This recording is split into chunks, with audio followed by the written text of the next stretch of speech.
Welcome everyone to the Flipside of Crypto interview.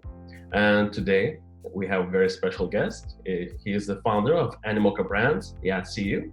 Yat, welcome, and thank you for joining us today. Pleasure to be here. Fantastic. So let's start off with a look at Animoca brands. Could you tell us about your recent acquisitions such as Gamey, Sandbox, Quiddy? What makes each one of them special? So Animoca Brands was actually engaged in NFTs and non-fungible tokens actually since late 2017, early 2018. And we ended up having a partnership with CryptoKitties very early on. And that was sort of when we saw the moment, because we realized what non-fungible tokens could do, in our view, to our gaming industry, but just digital ownership in general.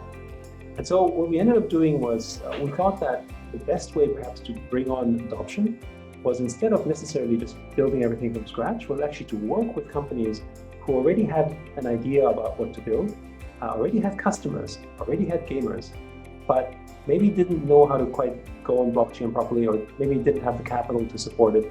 So we said, why don't we bring you into the family and sort of tokenize your business and bring in true digital ownership in the form of non-fungible tokens.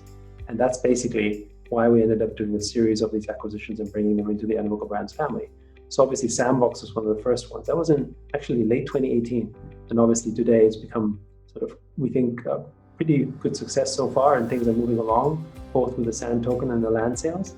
But we also acquired companies such as Quid, which is probably one of the largest, actually is the largest digital collectible marketplace today. Not yet on blockchain, but we opened up cash markets, and we can see how people are collecting these assets, digital ones, even if they're not full NFTs yet. And of course, it is part of the plan to put everything on Quid, ultimately on blockchain in one form or another. And Gamey is a hyper-casual gaming platform where people play in a play-to-earn fashion. And they before were very social, very strong in social gaming, but they turned themselves into a way where you play the game to make a living or to earn rewards. And that part of the business just really took off, and now the business is basically seeing daily growth that is significant. So generally speaking, I would say that's been our strategy around acquisitions and M&A. And the other one that we also announced maybe a little before was a company called Enway.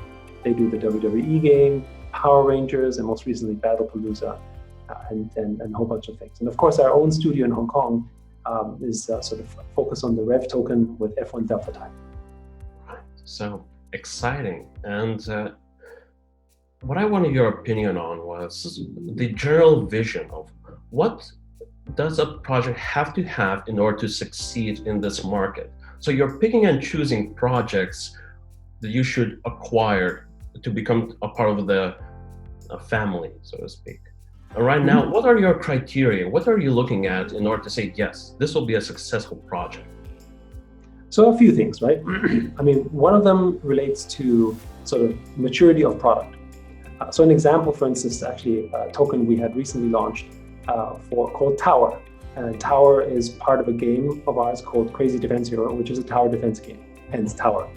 And what was interesting in that one is that the game itself actually is a very, very strong tower defense game. People who play it love it. They've been playing it for many years. It's been around for a while. But we wanted to find a way in which we can give something back to the players, where it's not just we give you a game and you pay for it, but maybe you can play the game and earn some rewards and have some benefits from that experience as well.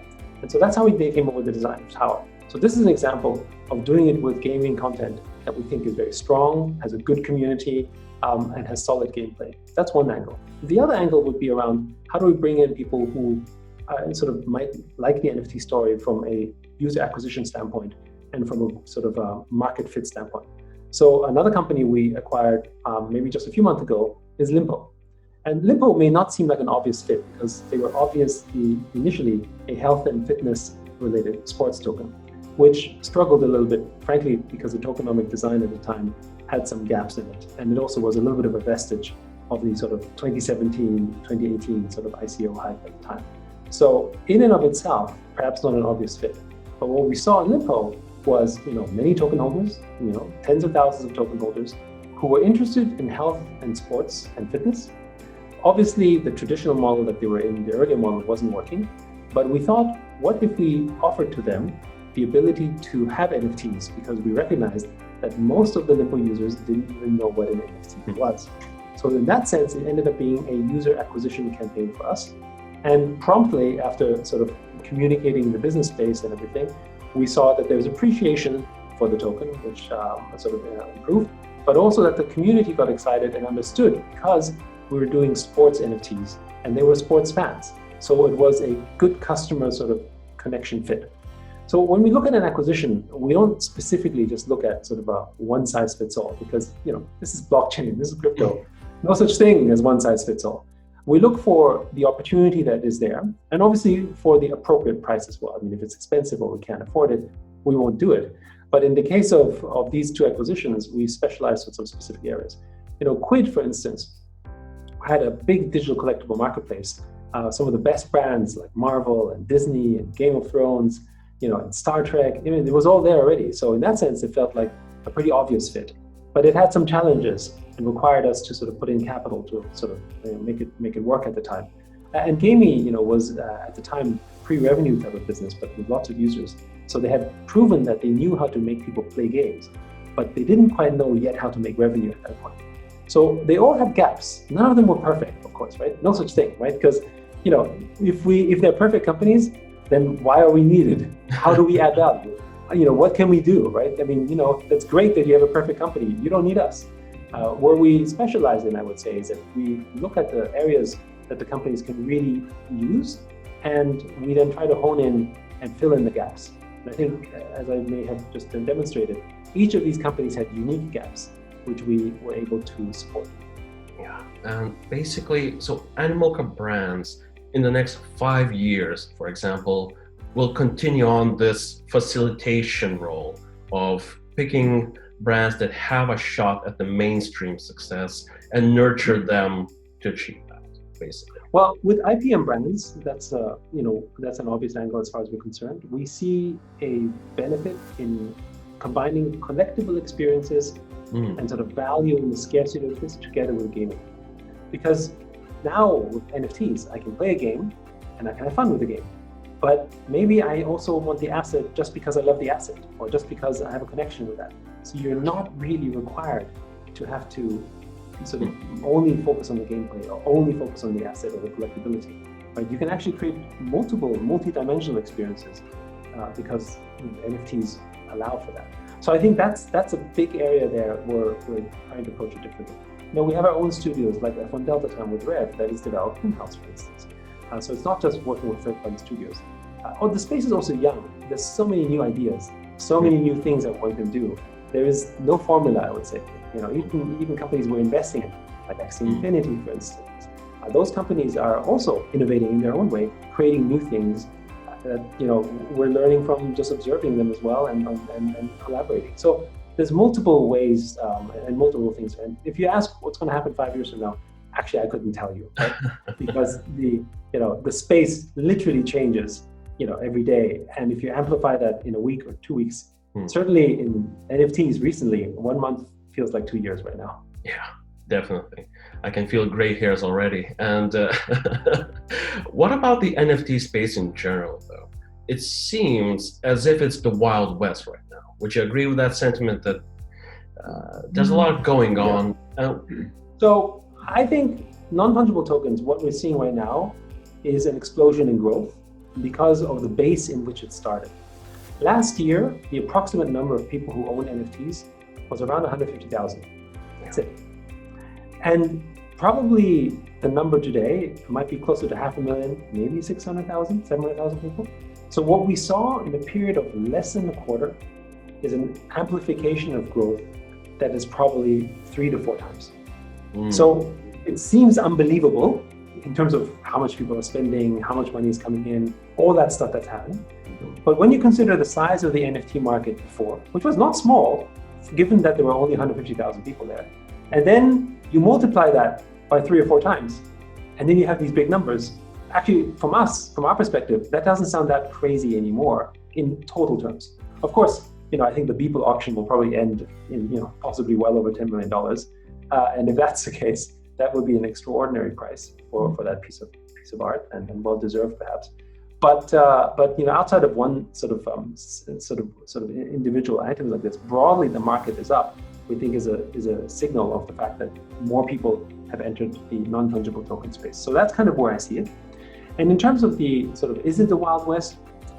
To me, Wild West implies some kind of chaos or some kind of sort of, taking advantage of and so on. And then certainly there is elements, anytime when there's money involved, you obviously will get people coming in and doing all sorts of stuff and taking advantage, and that's unfortunate. But one thing that is different here is that the space had been pre-cultivated. NFTs is not new. It's new for a lot of people, but for that sort of original group of people building NFTs in the last 3 years, this is not new. So there's already a foundation that was built that is more solid, whether it's a platform like OpenSea or Wax or, the Sandbox or, CryptoVoxels or Axie Infinity or our F1 Delta Time or, that sort of, CryptoKitties, right? That universe of existing NFT players has already been established and building it out. And so there is a basis there that's not starting from absolutely no basis whatsoever. And so I think it's a little bit more, I would say, a little bit more civilized than the Wild West, but I do understand the sentiment. Yeah. And right now, that would be a good segue to our segment called On the Flip Side. So we looked at the positives of NFT space. It's quite exciting, especially when you're right in the middle of it. But on the flip side, such prolific people, such as Nouriel Roubini, made some claims. Have you had any reflections upon them that he called NFTs quote-unquote bullshit? So, I mean, I knew that he obviously was very anti-crypto and had very strong views on Bitcoin. I did not know that he actually had strong views on NFTs. But I guess that's why we like him, because I think people in the generally in the crypto space, but also NFT space, what people like maybe Nouriel aren't quite realizing is that by entering the debate in the way that they are, and we do believe they're wrong, but obviously that's an opinion, we can debate that, they're actually furthering the conversation. For every person that says NFTs is bullshit, another 5 people say you're wrong. And you're driving the conversation and you're making it more prominent. A controversy isn't just something that sells, it proliferates. It's something that we read about. And the other thing I would say is, if NFTs was truly bullshit, would we feel these emotions? So what is an NFT? An NFT is in fact a sort of a representation, a digital asset, much like a memory that we have for the actual sort of physical assets that we have, like wedding rings. A wedding ring is not very valuable because of the actual sort of silver it is made of. It's valuable because of the generations that ring has passed down. And there's a memory attached to it. You can have happy memories, you can have sad memories, right? Photos of your kids, first shoes, right? People collect all sorts of things that they think is valuable to them. And so we think of that as an emotional moment, something that strikes you deeply. So if NFTs were truly bullshit, then why should we feel emotional about it? Why is it even bullshit? It should be nothing. But here's Nouriel saying it's bullshit. So you're feeling something. So I would say, no, I think it does mean something. And and maybe it doesn't mean a lot, but it's still something. It evoked a feeling. And I think that is really what collecting is about. It's about memories. It's about what it means to us. It doesn't matter what it means to others. Well, that's a beautiful sentiment. But also he had a personal experience with NFTs, and a negative one is that someone made one of his tweets an NFT. And yeah, basically he had to jump through a lot of hoops in order to contact the company and remove his work. So, well, I would say to this, the problem here is that the platform of the tweet, I know obviously the whole Sense platform has been sort of autographing, if you will, NFT autographing tweets. The problem is that the tweet is on a platform, as in Twitter. And so if someone deletes it, you don't have true ownership of it. And that's the issue, right? So you're embedding a technology on top of something that can certify something, but the actual ownership of that certification isn't secure because it's on a centralized platform. So that honestly doesn't perhaps make the best kind of NFT that's out there. It's more of a representation or a signal or something like that. Where we think the NFTs have to be, like, maybe he would have had a better experience if he perhaps bought an F1 Delta Time car, or if he perhaps bought a piece of land in Sandbox, because that is an NFT that you can't delete or remove, or someone can't embed his name on it and so on. Here you have a case where someone essentially sort of usurped his moment, right? And he did so because he was able to do it because it's on a platform in which he couldn't verify his ownership, because Twitter doesn't have a way of doing that, right? So that to me is the reason. The technology was applied in an incorrect fashion. And basically, could we just go rapid fire? And there are claims about NFTs, and let's just go one by one and maybe debunk them. So one of the negatives, or the flip side to NFTs, is which chain. There's a lot of uncertainty of, all right, so if I want to get this NFT, it's quite messy, isn't it? Whose chain, which chain? Could we untangle that a bit? Okay, so unfortunately, rapid fire is tough on this one because there's a lot of things to unpack. But maybe the main thing is the way we look at NFTs is they are open digital assets. So that means that the assets themselves are composable and you can do whatever you want with them, regardless of which chain you're on. Of course, there have to be bridges for that. But the point being is that an open digital asset is something you own. So it's your choice to take it on which chain you like. It's your choice to do whatever you wish, right? And that's the key part about ownership here. And I think for us as content creators, we want that, because if we end up having sort of NFTs only exist in one chain and not the other, then actually we get to a risk of potentially deplatforming, which is not something that any one of us want to see. Open digital assets to us, NFTs is open digital assets, and to us is kind of similar to how sort of open source changed code, or the nature of code.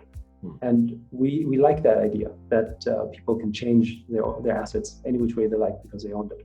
So to us, it needs to be multi-chain. We don't think it should be one chain or the other. Right, but this issue of whose chain. So basically, a publisher, let's just say, publishes a game, and a gun or a sword is then worth X amount. It's completely individual, right? And then let's just say the company, God forbid, goes under, or something happens to it, that legacy, or decides to launch 50 of such swords. Could we put that? How do they create? But how would they create 50 of them if they're not forgeries? Right. Because only the original company would be able to do that, right? Yeah. So although they wouldn't be able to copy that sword, but basically it's the whole Banksy debate that when his but I mean, okay, I know what you're saying, but I can photocopy the Mona Lisa, right? I can take a photo of anything I like, right? Of a Picasso, and I can hang it up, right? So does that make it an original? No, right? Do I tell people, look, it's an original Picasso, or do I say, look, it's a fake Picasso? When I first came to Hong Kong in the early 90s, fake Rolexes was a thing in Hong Kong, because people would go there and buy these fake watches. And sort of, it was amusing to me, because obviously people bought fake Rolexes, not because they were saying, look, I got a fake Rolex, what a great deal. They bought fake Rolexes because they wanted to pretend that they had a real one. It's the aspiration of a symbol at that time, right? And that's kind of the role of blockchain, and in this case, non-fungible tokens, the absolute certainty that you have the original. Because nobody aspires to say that they have a fake, except a few people perhaps, but generally speaking, people don't want that. And the other thing is about non-fungible tokens is an experience that goes beyond just, hey, I own something. It's supposed to give you a connection that is deeper with the actual creator or artist or project that it's involved. It has a social context, which means authenticity matters, not just because the one who created it, but the fact that I own an authentic asset. If I have a forgery, everyone will know I have a forgery, and the original creator can call me out and say, that's fake, and the whole world will know that. The problem today in the physical world is you can't know that. So people get away with forgeries because there's no way of tracking it. With blockchain, it is. So I actually think that in this particular case, we have a more transparent and more honest way of sort of supporting our creators. Right. And you debunked that brilliantly. And just that whole, there's another myth or is it not a myth, about energy consumption? That NFTs consume a lot of energy, to be created, verified, etc. Could you debunk that for us? Well, I mean, I think there's a lot of debate and discussion that has been had in this area. But perhaps the one that I would look at is often comparing where we are with technology today, where we think technology will be in the future. And it is no question that, of course, proof of work does consume energy and takes time. And there is a debate about, well, if there is no sort of effort involved, then is it truly valuable? So there's some debate around that, and we can agree proof of stake, proof of work anyway. But we know that proof of stake has significantly less energy uses. And if you look at what Flow has done, it's a great example where you can have non-fungible tokens that are verifiably yours for significantly less power. And I think this is another part where we have to think about where are we in this stage of this technology. We have less than 1 million people own NFTs for the time being, right? We are still in the early stages of this, and Ethereum happened to be sort of the dominant infrastructure for NFTs for the time being. But as they move on to ETH2, as Flow or other chains like Matic or even Harmony or those guys all come up with better solutions, actually what happens is competition, right? Oh, I'm losing my customers to this chain or the other chain because it's more energy efficient, it's less expensive, it's less whatever. And actually, to me, that's a great thing because we need that. They need that friction to get better outcomes. So I think if we assume, though, for a moment, that technology is standing still, which is never true, but we make that assumption, then yes, you can say, oh my goodness, the whole world's only going to use Ethereum, and the whole world's only going to use computing GPUs that are based on today's technology and not any forward technology. We're not going to be more energy efficient. Then, okay, yes, they're probably right, but that's not the case. Everyone knows that we will continue to be more energy efficient, even on Ethereum, but there will be other technologies like Flow or Harmony or Matic or Binance Smart Chain, right? They all offer other alternatives that are more efficient. So, I would say it's more of a, naysayer's argument. I see. So basically, the technology will catch up and basically, as it always does, will out-innovate this problem. I mean, look at some other technologies that we are comfortable with in the past, like cars and exhaust pipes, diesel, or whatever you want to call it, right? I mean, if the number of people who own cars in terms of the growth of cars was the same, in terms of 30 years ago, we would be walking probably in streets that were nothing but black. But of course, output is better. Energy efficient cars, even ones that are not necessarily electric, are also significantly more energy efficient than they were even just years ago. So I think that is a general path of progression. But it is important to note that it is not to be taken lightly, right? I don't want to say, oh, this is something we can dismiss. No, absolutely not. We do need to be responsible.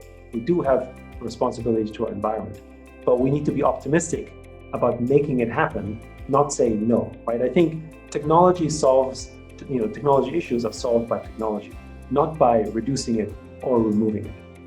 Right, like our station did. Yeah, that's great. And could you just give us an overview of what does the NFT market have to do, or the whole ecosystem has to do, in order to become more welcoming to retail users? So I think if you look at what Flow did, I think that's a great example. You use a credit card, you onboard, you just go and purchase, and that's a good example. And another example that I would say, which you can experience where it's digital collecting moving on to NFTs, is Quid. And I don't necessarily want to just plug our own product, but I think they really sort of nailed this one. You can download the app on the App Store, and you can start collecting from the App Store, playing it. And then there's a cash market where you can actually take those assets and sell them for real money, which in the future could be a form of crypto or could be a form of a digital asset.